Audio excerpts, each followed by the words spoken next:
আজকে এই satellite bottling plant যেটা এখানে অবস্থিত সেটায় আমরা এখানে অভিযান করছি।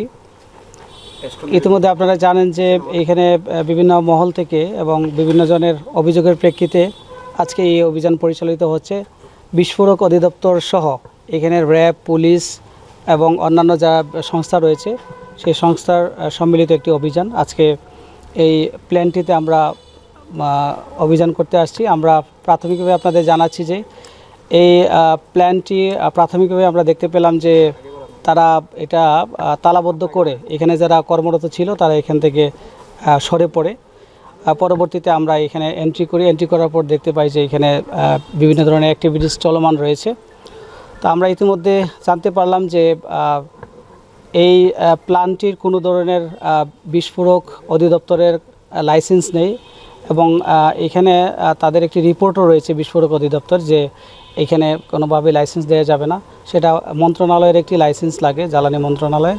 তো আপাত দৃষ্টিতে এখন পর্যন্ত আমরা দেখতে পাচ্ছি যে এই ধরনের কোনো লাইসেন্স আমাদেরকে শো করতে পারেনি, অফিসিয়ালি শো করতে পারেনি এবং সরজমিনেও শো করতে পারেনি।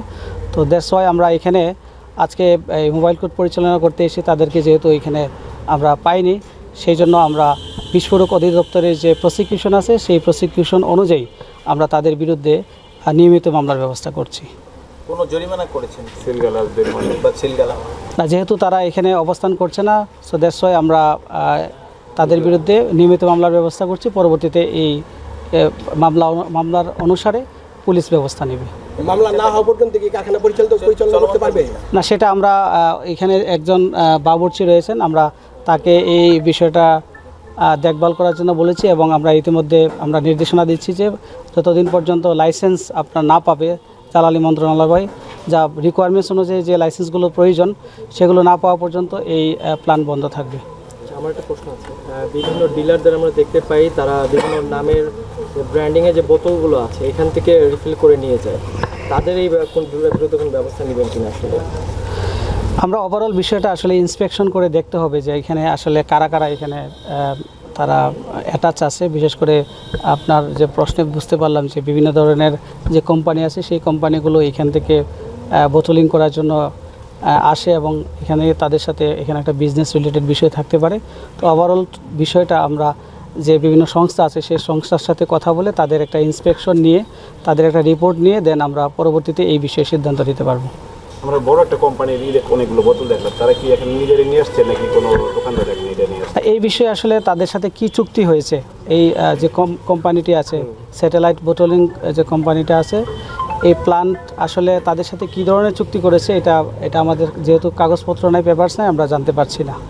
তো আমাদের মূল এখানে বিষয়টা হচ্ছে যে যেহেতু বিস্ফোরক অধিদপ্তরের লাইসেন্স নাই, যেটা হচ্ছে আপনার খুব প্রাইম কনসার্ন, যেহেতু লাইসেন্স নাই এবং ইতিমধ্যে এখানে একটি মামলাও চলমান রয়েছে, সেই মামলাটি রিট মামলা, সেই রিট মামলার ইতিমধ্যে বিস্ফোরক অধিদপ্তর জবাবও দিয়েছে সেটা আমরা জানতে পারলাম। তো ওভারঅল বিস্ফোরক অধিদপ্তরের যে টোটাল যে একটা রিপোর্ট আছে এই রিপোর্ট এবং পরবর্তী তাদের যে কার্যক্রম সেই কার্যক্রম অনুসারে আমরা দেখতে পাচ্ছি যে এখন পর্যন্ত এটা মিনিমাইজ হয়নি। যেহেতু মিনিমাইজ হয়নি সেহেতু এটার ফাংশনটা আসলে করা উচিত নয় বলে আমরা মনে করি। যেহেতু বিস্ফোরক অধিদপ্তর এটার লাইসেন্সটা দেয়নি, এখন পর্যন্ত তাদের এই কার্যক্রম চলমান নয়। সো দ্যাটস ওয়াই এই প্ল্যানটি অবশ্যই বিস্ফোরক অধিদপ্তর থেকে শুরু করে সংশ্লিষ্ট যত ডিপার্টমেন্ট আছে সকল ডিপার্টমেন্টের কাছ থেকে লাইসেন্স নিয়ে তারপর এটার যে ফাংশনিংটা আছে এটা চালু করা উচিত। মামলা থাকাকালীন তারা কিভাবে পরিচালনা করছিল